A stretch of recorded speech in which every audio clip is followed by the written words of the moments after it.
وأقام الصلاة وآتى الزكاة وصام رمضان ونهى نفسه مما نهى الله ورسوله.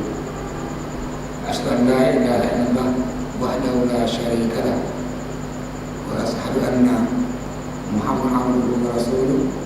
اللهم صل على محمد وعلى آله وصحبه ومن تبعه بإحسان إلى يوم الدين. Amma ba'd. Kaum muslimin sidang salat Isya dan halaqah pengajian yang Allah muliakan. Alhamdulillah kita di malam hari ini diberikan kesehatan, kesempatan, keimanan dan umur untuk terus mentaati perintah Allah dan Rasulnya. Rasul sering ya sahabat aksiru min zikri hazimil lazzat. Kata Rasulullah, kain-kainlah pada mengingat penghancur kenikmatan. Falahum jannatul ma'wa nuzulan. Kebalikannya, wa ammal ladzina fasaku, adapun mukmin, dia mukmin tapi fasik, nggak taat beribadah, nggak soleh dia. Janji Allah adalah ma'wahumun nar, tempatnya neraka. Ini janji Allah dan mustahil Allah mengingkari janjinya, mustahil. Sambungan ayat, kullama aradu ay yakhruju minha, ketika orang mukmin fasik karena dosanya tadi Allah tempatkan neraka. Nah, setiap orang ini mau keluar dari neraka itu, ulama aradu ay yakhruju minha wa ayyiduha, Allah kembalikan lagi, Allah kembalikan lagi, Allah kembalikan lagi. Kenapa? Ini Allah memberikan peringatan. Wa qila lahu, Allah katakan ke orang-orang yang fasik itu, yang gak taat itu, zuku azaban nar, rasakanlah siksaan neraka itu. Zuku azaban nar, rasakan nih azab neraka. Bakal alladzi kuntum bihi tukadzibun. Ketika dunia orang nak pergi, ustaznya akan dibuka, tengkunya akan dibuka, kitabnya akan dibuka, Al-Quran akan dibuka, sunnah akan dibuka. Dan karena apa dihewatan bima kuntum takdzibun, inilah akibatnya. Maka janji Allah nanti di akhirat ada dua tempat, dan Al-Quran menyampaikan, hadis menyampaikan, surga dan neraka. Surga tadi bagi orang-orang mukmin yang saleh, neraka ini bagi orang-orang yang fasik. Artinya Allah berikan dua kita pilihan. Mau pilih yang mana? Pilihan ada di tangan kita. Wa nafsi wa ma sawwaha fa alhamaha fujuraha wa taqwaha. Arti kita ini ada dua unsur. Ada fujur, ada juga dia takwa. Apa itu fujur? Kecenderungan orang melanggar perintah Allah dan Rasulnya. Itu fujur. Nak ajak ke masjid, empuk ngomong di kopi, pilih kabar dia masjid. Dia pilih. Ada unsur itu fujur. Namun juga Allah berikan dan diri kita ini takwa. Kecenderungan orang taat kepada perintah Allah. Dan bahkan Allah bilang lagi, apa akibatnya? Qad aflaha man zakah, maka orang-orang yang pilih unsur ketakwaan yang tadi ini, itulah kata Allah orang-orang yang beruntung. Wa qad khaba man dassaha, maka merugilah orang-orang yang dia tinggalkan ketakwaannya dan lebih memilih dia hawa nafsunya, lebih dia memilih fujurnya. Saya ulangi, memahami kata aflaha, qad aflaha man zakah. Secara terjemahan, beruntunglah, bergembiralah orang-orang yang mensucikan dirinya, Kita ambil kata aflaha. Ketika Tengkudin bertani dan Kudin petani, kan Kudin namanya dia falahu. Apa falahu? Ini petani. Dia petani. Nah, kata falahu akar kata yang sama dengan aflaha. Kata beruntung tadi. Aflaha asal katanya dia falah. Falahu, hayya 'alal falah. Ketika azan muazzin memandangkan falahu. Nah, ini Allah berikan sebuah ilustrasi, sebuah perumpamaan atau analogi bahasa hari ini. Tengoklah seorang petani itu, kata Allah. Seorang petani, dia tanam padi, tumbuh padi, buahnya padi. Dia tanam cabai, tumbuh cabai, buahnya cabai. Dia tanam rambutan, tumbuh rambutan, buahnya rambutan. Gak pernah ada petani tanam dia padi, tumbuh rambutan, buahnya cabai. Maknanya apa nih? Dalam hidup ini, tanamlah kebaikan. Yang tumbuh dia kebaikan, yang kita petik adalah kebaikan. Dan sebaliknya, tanam ini kejahatan, keburukan, yang tumbuh dia keburukan. Yang kita tuai pun, yang kita panen pun juga keburukan. Jadi makna qad aflaha man zakah. Artinya orang-orang mensucikan jiwanya tadi adalah orang-orang yang tanam kebaikan dalam kehidupan, maka yang tumbuh dia kebaikan, dan orang ini dunia akhirat akan memetik dia kebaikan dari yang pernah dia tanam. Kaum muslimin sedang jemaah yang terhormati, dalam surah As-Sajdah tadi itu Allah membandingkan antara mukmin dengan fasik. Kita akan kaji malam hari ini fasik. Apa itu fasik? Mukmin fasik. Saya dengar orang yang fasik nggak boleh jadi imam. Kenapa nggak boleh imam? Ada menjelaskan. Salah satu latar pemusolatum ala ru'usim, tiga golongan yang sholatnya nggak diangkat di atas kepalanya. Maknanya sholatnya Allah nggak terima. Yang pertama, rajulun amma qauman, orang jadi imam mimpin kaum, wa hum lahu karihun, dia dibenci oleh yang lainnya. Pokok karena dia fasik. Subhanallah, kan jadi imam. Ini fasik. Subuh apa? Coba kan jadi imam. Itu bukan jadi imam. Maka ini pasti nggak boleh jadi imam. Bahkan juga orang yang fasik ini, kalau dia menyampaikan berita, Al-Quran jelaskan, cek dulu beritanya. Artinya boleh nggak percaya. Dan orang yang fasik ini saksinya nggak diterima. Ini yang pasti. Kita kaji ini siapa yang Allah maksud dengan fasik itu? Tadi awalnya apa man? Karena mu'minan, kaman karena fasikon. Apakah sama orang mukmin yang taat, yang soleh dengan mukmin yang fasik? La yastawi Allah. Maka fasik secara bahasa dia makna al-khuruj minasyai', dia keluar. Makna fasik secara bahasa itu adalah ini keluar. Ini makna bahasa. Nah, secara syara'nya apa itu fasik? Orang yang keluar dari mentaati Allah dan Rasulnya, itu fasik. Ketika Allah perintahkan sholat, Rasulullah perintahkan sholat, ini orang nggak sholat, maka dia fasik.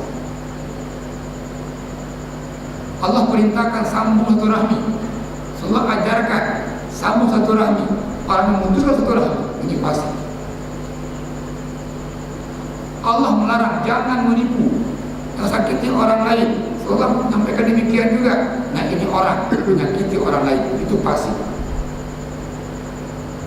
Maka hari ini tanpa sadari banyak kita ini kawan-kawan kita yang dia mukmin fasik.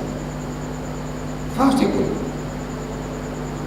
azan kali masjid contoh kedai kopi si laki gaduh udah kelar sama yang maka ini fasik. Maka orang-orang yang fasik tadi janji Allah adalah wa ammal ladzina fasaku fama'wahum nar. Orang-orang yang fasik itu pasti tempatnya nanti di akhirat neraka. Ini kita terkadang mengabaikannya kecil. Numpuk yang kecil itu lebih besar.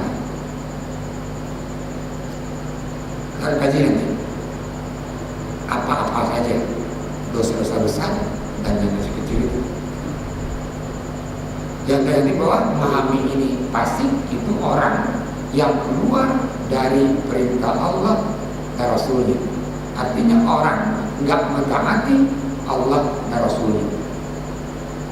Itu namanya mukmin fasik.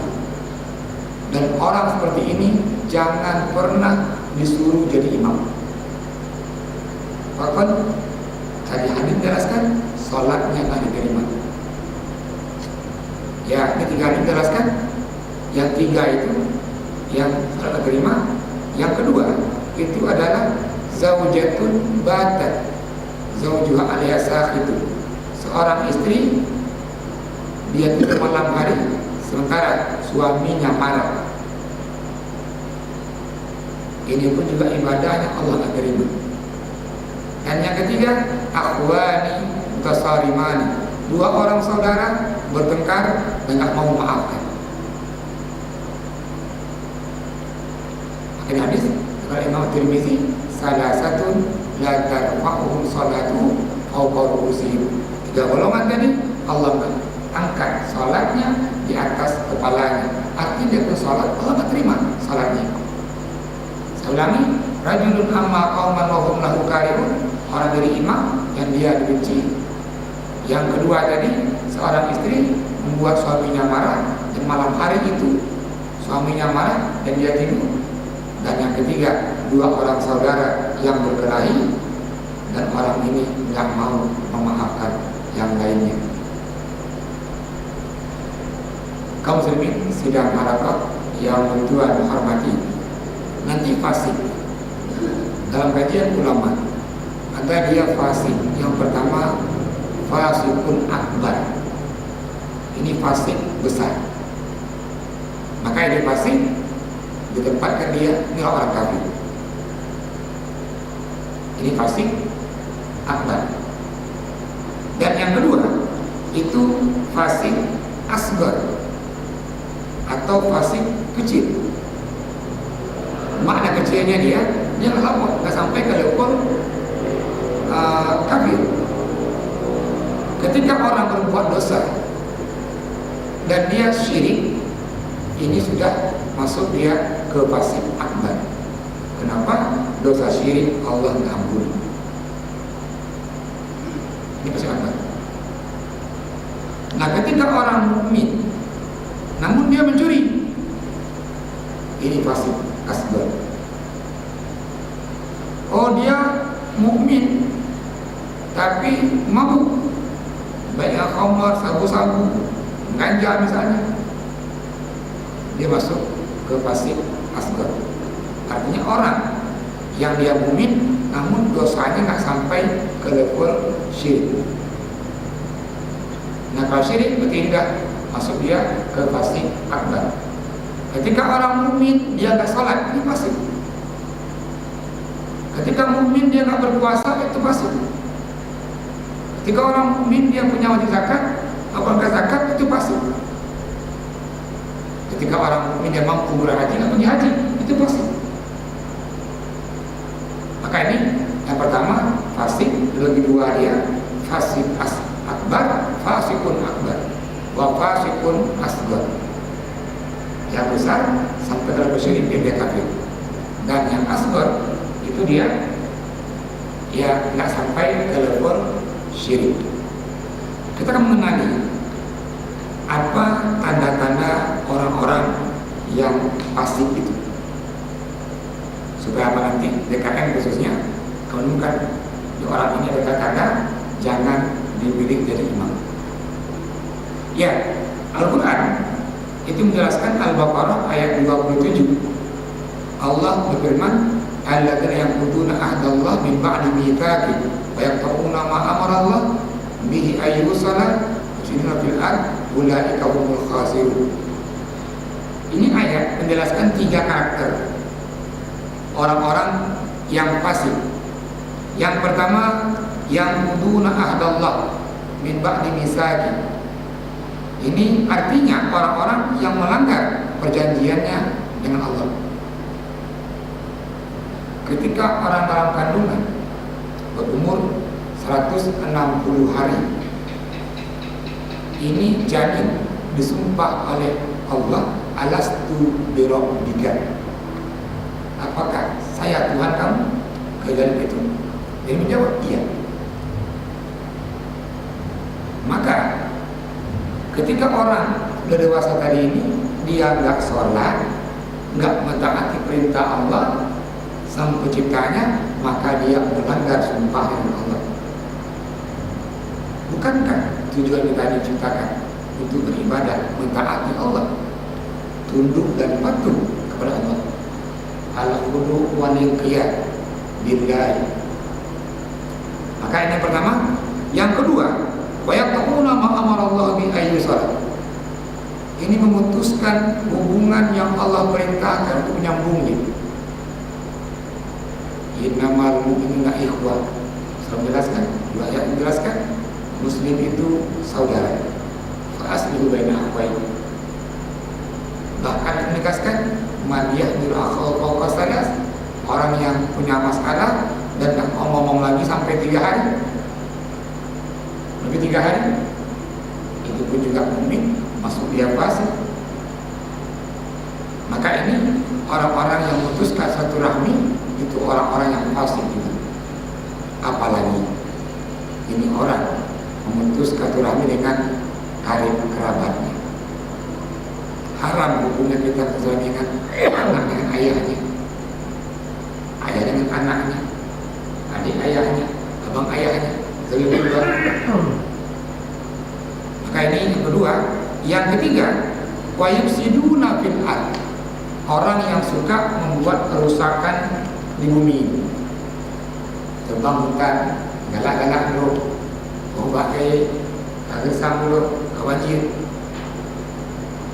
pencemaran air, dan seterusnya. Ini yufsiduna fil ard. Ketika orang bakar hutan sampai di kabutnya itu kemana-mana, nyakit yang lain, termasuk itu orang yang fasik. Orang yang fasik. Ini 3 di antaranya ini tanda dalam ayat ini. Namun lain lagi, hadis juga menjelaskan tanda orang-orang yang fasik. Ada seorang pemimpin dan dia nggak mau memimpin sesuai dengan hukum Allah. Dan ini Allah berkata dalam Al-Quran Al-Ma'idah ayat 47. Bukan memimpin Ustaz. Ya, kita kan level-level ini ada yang level kecil. Pertama ini nggak punya siapa-siapa sendiri, jadi dia mimpin diri sendiri. Yang punya keluarga, mimpin dia keluarganya.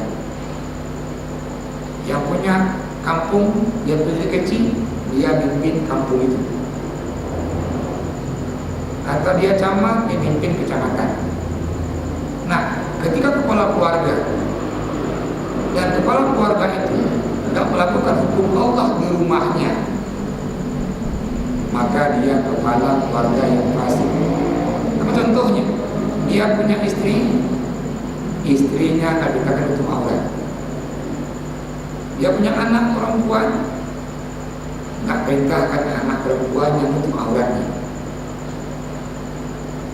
Dia punya anak perempuan, membiarkan anak perempuannya itu berhubungan dengan mahramnya di luar akad nikah.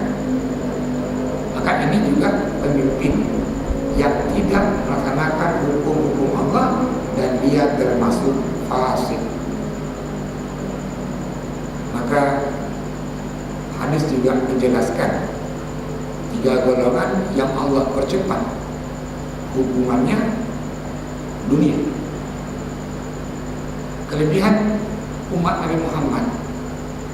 Nabi memohon ke Allah, ya Allah, tolong umatku ini hukumannya diakhirkan sampai ke hari kiamat. Tengok umat Nabi itu dahulu, begitu dia melanggar langsung hukuman. Dia melanggar langsung hukuman. Kisah Nabi Nuh, kisah Nabi Nuh, seterusnya langsung hukuman. Nah, namun Nabi Muhammad umatnya diakhirkan sampai ke akhir masa. Namun ada dosa dia. Yu'ajjalu fid dunia, dipercepat dunia, disimpan di akhirat. Artinya dua tempat yang kena. Dunia kena, akhirat kena. Yang pertama al-aqu liwalidayh, anak yang durhaka ke orang tuanya. Yang kedua ini kepala keluarga. Alladzi yudiru bihil khubuz, yang membiarkan kemaksiatan dia ada di keluarganya. Sering ini pakai menyampaikan dayus. Ini dayus.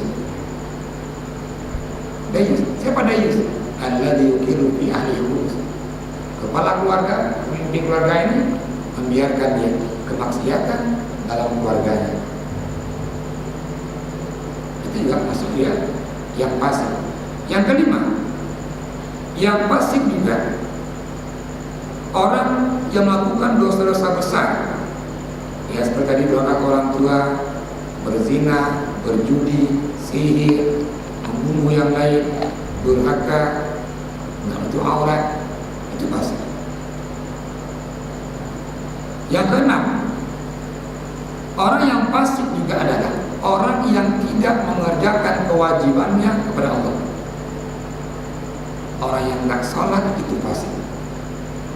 Dia nggak berpuasa itu fasik.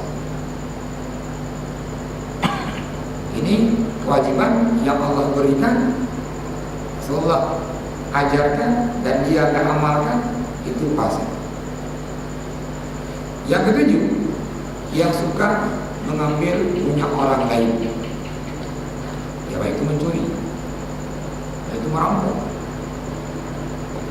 maka itu pun juga fasik. Yang kedelapan, ini orang yang suka memfitnah yang lain, memunjingi yang lain, menuduh kurang laki-laki yang baik, perempuan yang baik berbuat zina, maka itu termasuk dia orang-orang yang fasik. Orang fasik juga yang kesembilan adalah orang yang terus-menerus melakukan dosa-dosa kecil. Kita kaji apa yang besar, apa yang kecil. Yang ada dosa kecil terus dia lakukan.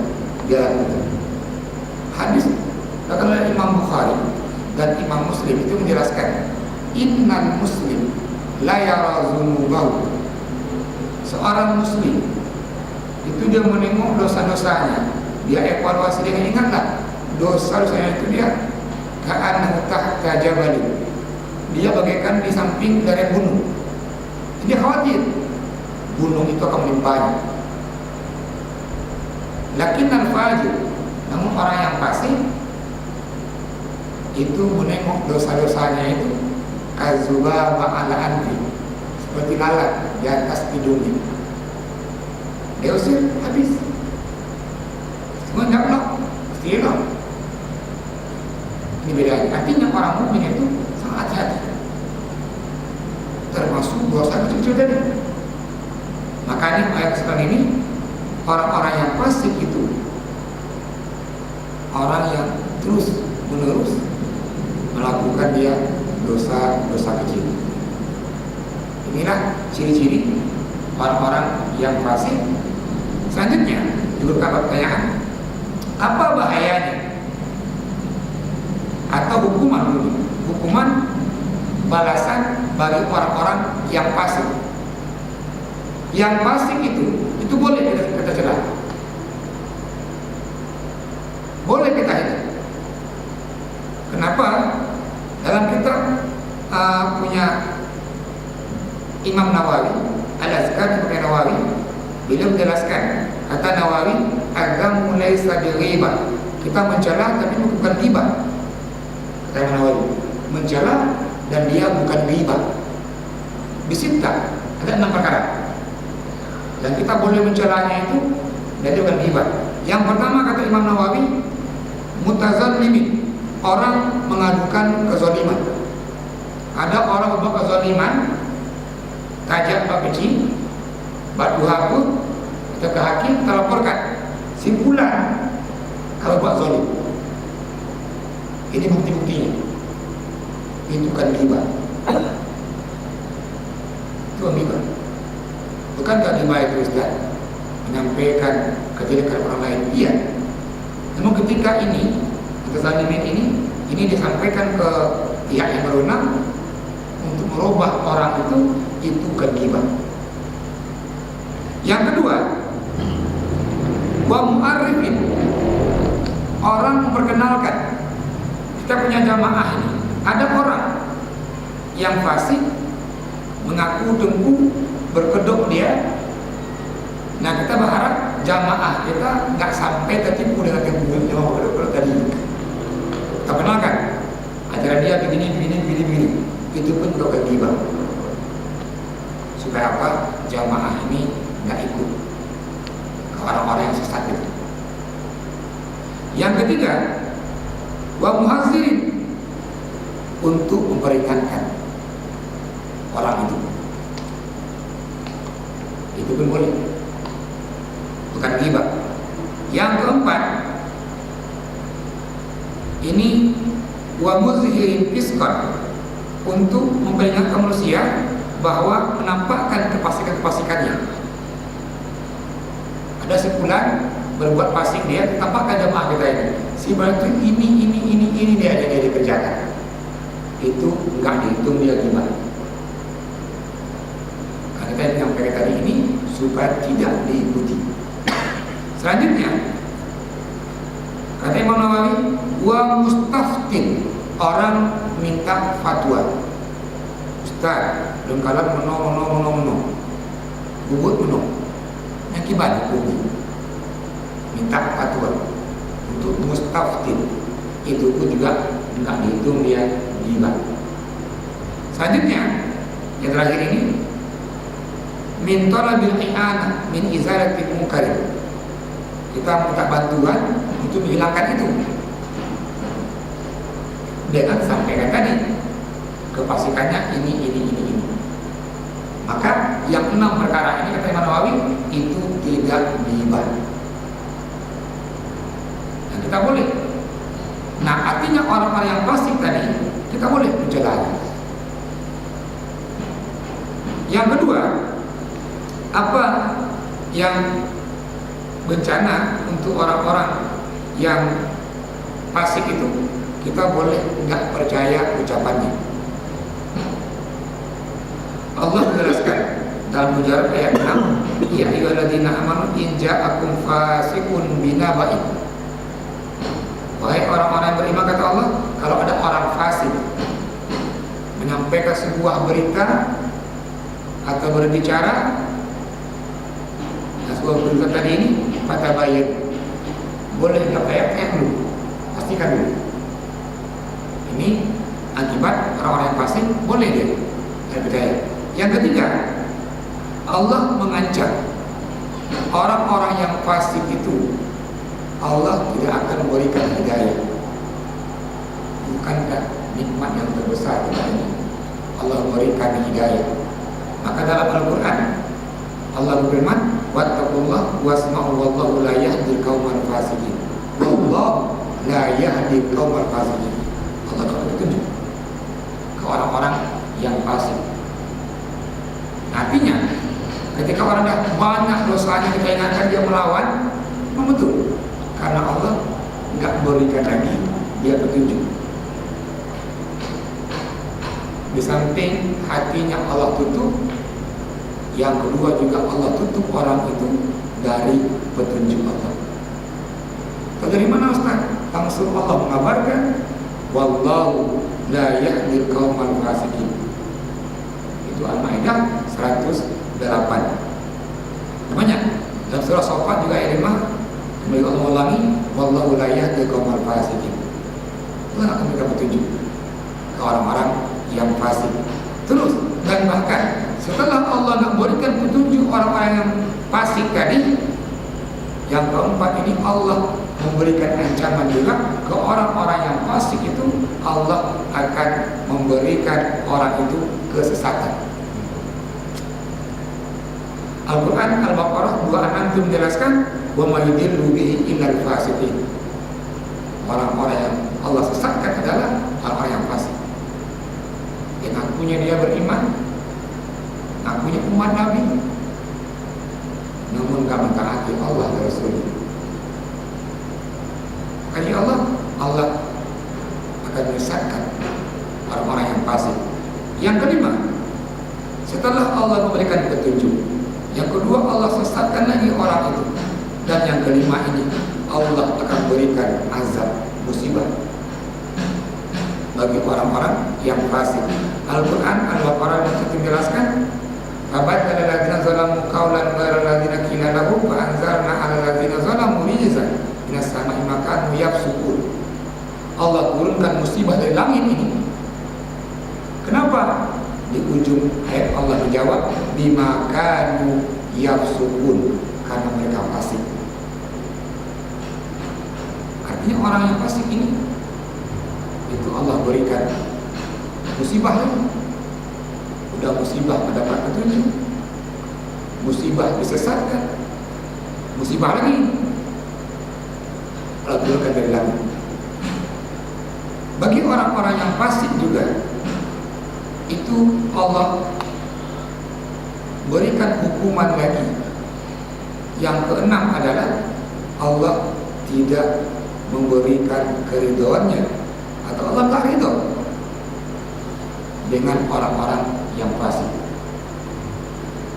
Kemudian Allah mengabarkan dalam Taubah ke-96 itu, fa innallaha la yarda ala qaumil fasiqin. Allah tak ridho ke orang-orang yang fasik. Dan hukuman juga bagi orang-orang yang fasik itu adalah orang-orang yang fasik itu akan terhina dunia akhirat. Yang fasik akan terhina dunia akhirat. Sebab kemudian Allah menyampaikan dalam surah Al-Asr itu ayat kelima, "Bismillahi wal yukhziyal fasiqin." Kata Allah, dan Allah akan berikan kehinaan bagi orang-orang yang fasik dunia akhirat. Ini bahaya bencana bagi orang-orang yang fasik. Juga masuk ke dosa-dosa besar dan yang kecil. Silakan yang mau bertanya.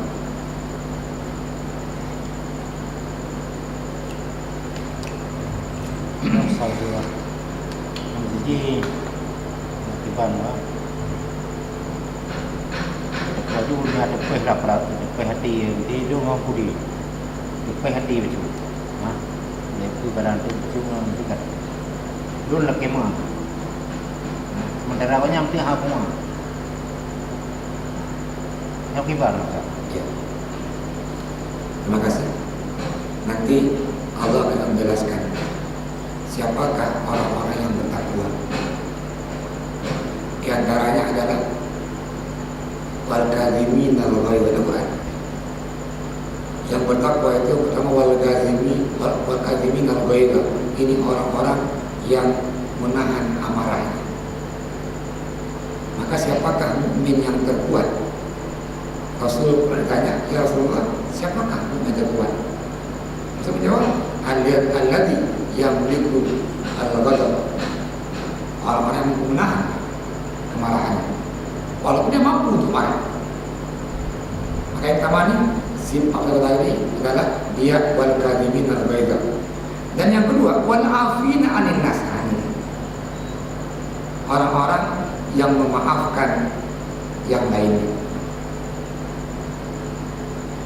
Maka ketika orang minta maaf, yang ini memaafkan, maka orang ini berdosa. Yang tidak maafkan dosa sampai dia maafkan. Kalau kita pukul lagi Ustaz, namun lu tak hati Ustaz. misalnya. Ada pemaaf Ustaz. Oke lah, hari ini sakitnya hati kita. Kita lihat sebuah kisah pernah sampaikan sebelumnya dan ulang-ulang sampaikan itu. Di masa Khalifah Umar bin Khattab, ada orang dari Bani Tamim datang ke Madinah, dia berjualan di Madinah, pedagang di Madinah, dia bawa untanya dan untanya diikatkan di tambatan unta. Namun ternyata unta itu lepas ikatannya dan untanya makanlah tanaman punya seseorang. Yang poh tanamannya begini, kayak budak, kalai, kalaga, nah kayak pada muda, tak begini. Hijau parang, itu aku sembih unta itu, kena marah. Nah ini orang yang punya unta tadi kena marah juga. Unta dia disembih sama orang yang punya kebun itu. Dia sembih lagi orang yang nyembih unta itu. Nah anak dua orang yang disembelih ini, ayahnya sama yang punya unta ini, dia tangkap dan menyembelih ayahnya, dibawalah ke hadapan Khalifah Umar bin Khattab. Nah Khalifah Umar bin Khattab saat zuhur dengan sahabat duduk di samping Masjid Nabawi, masuk dua orang atau kalangan Masjid Nabawi sambil teriak-teriak, ya Umar bin Khattab, ya Khalifah, aqimil adalah, tegakkan keadilan. Ada yang katakan lagi, ya Amirul Mukminin, aqimil qisas, tegakkan qisas. Sampai dua orang ini menyeret. Yang bunuh ayah dia itu ke hadapan Umar bin Khattab. Sampai Umar tanya, ada apa geram? Yang tua abangnya menjawab, ya Amirul Mukminin, ini orang sudah bunuh ayah kami. Kami saksi bahwa ayah dibunuh orang ini. Namun ya Khalifah, kau tanyalah orang ini, kalau saya. Betul, Umar tanya, betul, engkau dah bunuh ayah orang ini. Ternyata betul ya Amirul Mukminin. Kakak, ya tadi, karena ayah orang ini sudah bunuh unta saya pun juga marah, saya bunuh ayah orang ini. Nah, kata adiknya yang dua saudaranya, ya Amirul Mukminin, engkau dengarkan pengakuan orang ini, dia betul membunuh ayah kami. Kalau begitu hari ini, aqimil qisas, tegakkan keadilan. Yang membunuh mesti dibunuh. Umar berkata, melihat pemuda ini yang bunuh ayah tadi, kamu akan diqisas. Hari ini kita akan lakukan qisas, yang membunuh harus dibunuh. Kata orang ini, ya Khalifah, saya siap untuk diqisas. Kalau boleh ya Khalifah, saya dari Bani Tamim ke Madinah ini menjual harta orang kampung saya. Kalau saya mati, maka saya akan mati dalam membawa harta orang lain. Kalau boleh ya Khalifah, izinkan saya, berikan saya waktu sedikit waktu untuk mengembalikan harta orang kampung saya. Umar tanya, apakah engkau punya kerabat? Tidak. Ya saudara? Tidak. Kata siapa? Menjamin. Lalu kau pergi. Sekarang sahabat Salman Al-Farisi maju ke depan. Ya Abu Bakrin, ya Umar, ya Khalifah, saya siap menjamin orang ini. Kata Umar, ya Salman, jangan main-main. Ini kalau udah nggak balik lagi di sini, engkau akan dipancung. Aku nggak kenal siapa orang ini. Kata Salman, ya Amirul Mukminin, araftuhu kama araftahu. Saya kenal orang ini, semua lagi dalam sih, beli. Nah, singkat cerita ini, Umar bikin waktu 3 hari. 3 hari untuk dia kembali ke kampung halamannya, mengembalikan harta kaumnya. Nah, di hari pertama Madinah aman. Di hari kedua udah mulai itu kasak kusuk. Seandainya dia nggak balik bagaimana? Maka sahabat terbaik ini Salman akan dipancung. Di hari ketiga dimulai laporan. Salat zuhur, ada zuhur, numpuk orang di depan Masjid Nabawi. pemuda akan kembali dari Banjul. Namun sampai asar si pemuda tidak balik lagi. Nah, kalau kaum muslimin ini, Umar panggillah Salman. Ya Salman, ternyata yang bunuh ayah orang tak kembali, engkau penjaminnya. Maka siap-siap, ya Salman, kamu akan dipancung. Semua sahabat nangis. Semua orang tahu Salman tidak salah.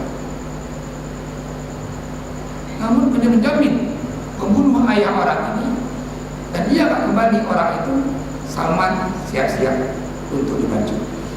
Namun tak kalah Salman masih 3 langkah dari tempat dia, dari kejauhan ada orang teriak, "Kufa ya Amirul Mukminin." Hentikan ya mukminin, kata orang. Sampailah ini orang yang bawa Khalifah Umar sambil napasnya itu setengah-setengah cepat lari. Umar berikan air minum sampai tenang orang ini.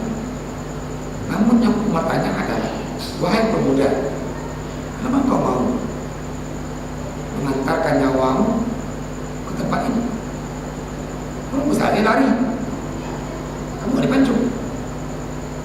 Dia menjawab, "Ya Amirul Mukminin, saya amalkan ini karena saya mukmin, harapan bahwa jangan ada lagi mukmin yang gak mau menepati janjinya," kata orang ini.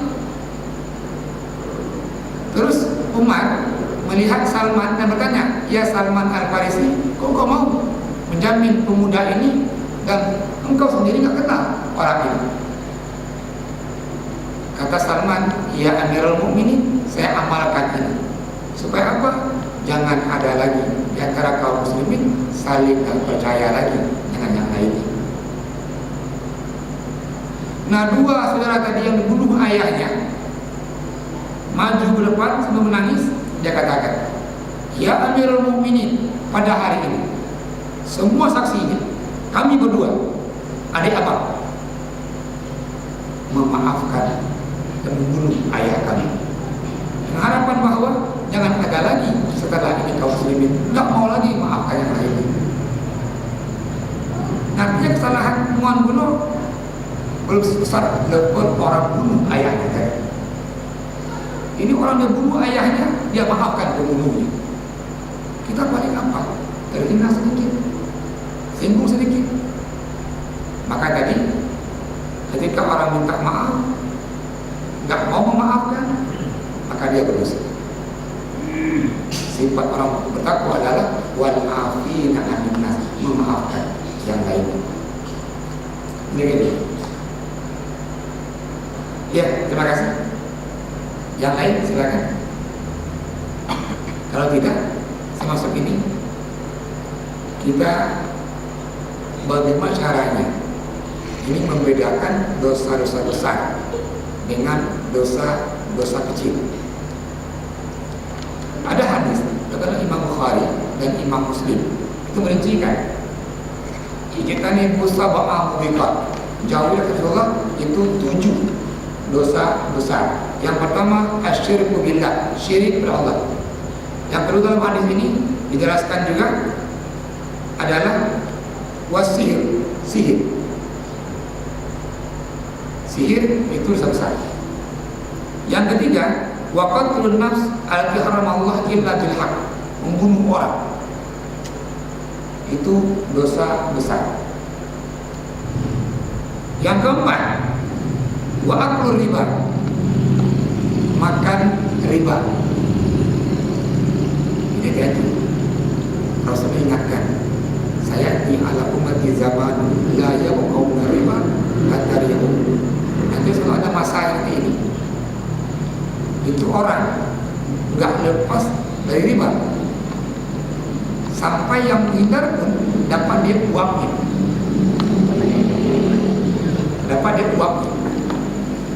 Ini jalan raya dibangun dari ini, lewat ini uangnya. Ada orang nggak mau bunga bank, namun taruh uang di bank hanya untuk menjaga keamanan saja, tanpa bunga tanpa apa, wadiah namanya. Namun orang bank gunakan uang ini, orang bank dapat untung juga, kita pun dapat uangnya. termasuk dosa besar adalah wa aklu riba, makan riba. Kaidah khusus singkat padat menjelaskan apa itu riba. Sahabat sepakat kullu qardin jarra fihi naf'an fa huwa riba. Setiap pinjaman yang dia menghasilkan manfaat, artinya minta lebih, fa huwa riba, itu riba. Ini kaidah umum menjelaskan tentang riba itu. Terus wa aklu malil yatim, makan harta anak yatim. Gak semua anak yatim itu dia miskin. Anak orang kaya meninggal ayahnya kaya raya, dia ada harta, ini anak yatim kaya. Maka ini termasuk dosa besar adalah makan harta anak yatim. Terus wa tawalli yaumaz zahab, lari ketika berperang. Ini perang lawan kafir, ini jihad, nyari. Itu pun termasuk dosa besar. Wa qazful muhsinat mu'minatil ghafilat, menuduh perempuan yang baik-baik itu berzina. Dalam hadis ini 7. Hadis yang kedua dari Abdullah bin Umar, yang 7 ini ditambah 2 jadi 9. Apa tambahannya? Yang pertama, buka ulwalidaini minal uquq, menangisnya orang tua dari akibat durhakanya anaknya. Tetesan air mata orang tua itulah dosa anak tadi. Maka kalau itu durhaka termasuk juga dosa besar. Yang kedua, wa ilhadun fil masjid, penyimpangan dalam masjid. Maknanya penyimpangan dana masjid. Orang sumbang bangun masjid, kecewanya. Atau celengan kebongkar kecil, termasuk dosa besar. Tambahan dari yang 7 tadi, tambah 2 ini. Nah, sekarang kita punya kaidah. Apakah selain yang 9 ini termasuk dosa kecil? Tidak, belum tentu. Nah, kaidah kita ini untuk menentukan mana dosa-dosa besar, mana yang kecil. Kaidah pertama adalah kullu zanbin utliqa alaihi binasin kitabillahi wa sunnah au ijma' anhu kabirah au azim. Nanti kalau Al-Quran sampaikan, hadis sampaikan, ijma' ulama menyampaikan bahwa itu dosa besar, maka itu dosa besar. Di luar tadi yang 9 tadi. Ini kaidah pertama. Kalau Al-Quran menyampaikan itu fa innaha lakabirah, kata Quran, dosa besar, dosa besar. Kaidah yang kedua, setiap dosa yang diancam dengan neraka atau kemurkaan Allah, nanti misalnya ada walahumun nar, itu tadi pasti. Al-Quran menyampaikan bahwa pamahwahumul jannah, tempat mereka adalah neraka. Berarti kalau begitu pasti itu dosa besar.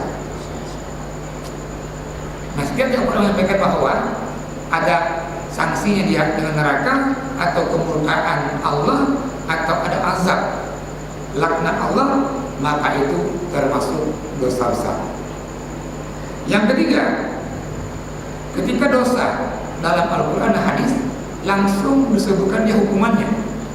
Contoh, asariku wasarikatu faqta'u aydahuma, pencuri laki-laki perempuan potong tangannya. Kalau itu pencuri termasuk dosa besar. Azani wazaniyatu fajlidu kulla hukuman, perempuan berzina, laki-laki berzina, rajam, artinya berzina termasuk dosa besar. Nah, setiap yang hadis sampaikan, yang Allah sampaikan langsung dengan hukuman-hukumannya, berarti itu dosa besar. Kaidah yang keempat tentang dosa besar ini adalah ketika pelaku dosa itu membuat dia itu keluar dari keimanan, maka itu termasuk dosa besar. Apa contohnya punya hadis? Wa syarrul umuri muhdatsatuha perkara yang paling buruk adalah membuat yang baru-baru dalam agama. Wa kullu muhdatsatin bid'ah. Yang baru-baru itu, yang tanpa dasarnya, itu adalah bid'ah. Wa kullu bid'ah dalalah. Setiap yang bid'ah itu adalah dalal, sesat. Hadis itu dikatakan wa kullu dalalah finnar. Yang sesat neraka. Kalau begitu bid'ah besar-besar. Besar-besar. Karena ini kaidahnya ketika dia ada pelaku dengan nar tadi di keimanan, maka dia masuk ke kategori besar-besar. Ya, ini rumus kita ini mengukur kalau begitu dosa besar bukan yang ada di hadis tadi 7 pertama atau al-kabair tis'ah dosa 9 katanya, namun yang ada dalam Al-Quran tadi kaidahnya kalau ada ini hukumannya jelas langsung, maka itu termasuk dosa besar. Kalau Al-Quran hadis menyampaikan bahwa pelakunya akan dilaknat, akan makan azab, maka itu dosa besar. Kalau Al-Quran menyampaikan bahwa pelakunya itu ini akan menyebabkan keluar dari keimanannya, maka itu dosa besar. Kalau begitu banyak dosa besar. Maka Nabi Jokowi mengatakan bahwa Rasulullah ijtanibu, jauhi. Dan biasanya yang besar tadi di awal ini, contoh bunyi ayat wala taqrabu zina, yang haram zinanya, namun jauh-jauhnya Allah larang, arah-arah ke situ tidak, sampai la yaqwanna ahadukum bi imra'atin wa salisu syaitan. Jangan sampai kita tadi ini yang kurban Rasulullah, janganlah berdua-dua dengan perempuan yang bukan mahramnya. Ini kan tindakan pencegahan. Menyekat berdua-dua bukan mahramnya, wa salisu syaitan, yang keduanya syaitan. Maka contoh tadi bahwa yang dosa besar bukan hanya yang 7, bukan hanya yang 9, namun pakailah kaidah tadi untuk menentukan dosa-dosa besar. Contoh, Al-Quran melarang kita ini memutus silaturahmi. Ada orang kalau begitu memutus silaturahmi itu termasuk dosa besar. Ketika Allah katakan wa'tasimu bihablillah wa la tafarraqu, bersatulah, jangan bercerai-berai. Melanggar, itu juga dosa. Maka ini untuk memberikan kaidah batasan, lah mungkin yang toh dosa yang lain, yang toh yang buruk. Maka ini dia kaidah umum yang dipakai. Ya, terima kasih. Ibu contoh, mungkin ada pertanyaan, silakan. Masalah hibah terjadi di dalam hukum. Yuk baca jadi kadang yuk tertu bayi tertu waktu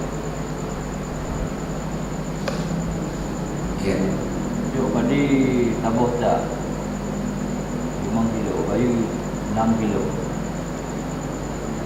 untuk depan. Ada 2 hal yang Allah sampaikan dalam Al-Quran. Wa harrama riba, awalnya wa halal bai'a wa harrama riba. Allah halalkan jual beli, namun Allah haramkan ini riba. Apakah sama antara riba dengan jual beli? Tidak. Ketika orang jual beli, dia ada antara dia modalnya 10.000, dia jual 12.000, itu boleh. Namun juga nggak boleh penjual tadi menjual satu barang 2 harga. Gimana maksudnya? Punya cash 12.000, tapi menyotang dan dibayar 20.000, itu boleh. Jadi barang yang sama dua harga deh. Harga cash sekian, harganya sekian. Utang sekian. Itu nggak boleh. Kenapa nggak boleh? Tapi ada tak. Tapi ini kepentingan tu kelompok dia. Ya. Apabila yang keuntungan nanti dan kelompok dan ini dia bantu dengan zero. Mana masuk riba. Tadi kembali kayak tadi kata yang sepakati oleh para sahabat, kaidahnya kullu qardin, setiap pinjaman jarra naf'an, mengembalikan dia lebih. Pinjam 10 balik 12, pinjam 10 balik 15. Yang bunyinya ni kullu qardin jarra fihi naf'an fahuwa riba. Itu riba. Itu riba. Ya, terlepas dari kepentingan tadi satu perorangan, kepentingan tadi kelompok. Namun tadi itu ada dia ziyadah, kelebihan. Ketika dia pinjam 10, kelebihannya balik 12, kelebihannya 2. Yang 2 itu yang riba. Maka nanti riba ada 2 macam ya, riba nisaiyah, riba fadl. Nah, yang lebih lagi dulu itu namanya riba fadl. Yang riba nisaiyah itu dia pinjaman. Nyo nyampe ke daun waduh ribe. Punya pulang tengok, waduh. Punya pulang lusa, lihat tuh. Oh, lalu tambah lagi. Itu dia riba nisaiyah. Nah, namun hari ini, itu aja dulu. Karena kebiasa dan bahkan jadi nyobeng ke mulai dari kampung sekarang, itu bahaya. Di kampung ya. Kalau kampung ditawarkan, ini bahaya sekali. Bahaya sekali, hati-hati. Nah, yang mudah-mudahan lagi itu, karena ada hukum Indonesia yang melindungi tadi, seakan ini boleh, ini nggak boleh. Dan termasuk dosa besar adalah akul riba. Coba bayangkan, kita ada sholat, kita ada berjamaah, kita sudah mengaji, ada yang boleh. Namun nabutnya bunuh, riba bunuh, yang ada ini semuanya hilang. Ada nggak dong? Ada karya yang baca. Ini gimana Ustaz? Ya, Rasulullah ajarkan salah sahabat Ibnu Huzaifah bin Yaman. Kalau mengkalaginan ya Huzaifah, kata Rasulullah, nyudip nepaju akar-akar pohon. Ini lebih ikut timbang udip begini. Kamu burung dia mengamalkan riba, akan hindar sendiri yang dulu, itu lebih baik. Kecuali kita mengikuti dan mengakui kamu dulunya, kaji ini.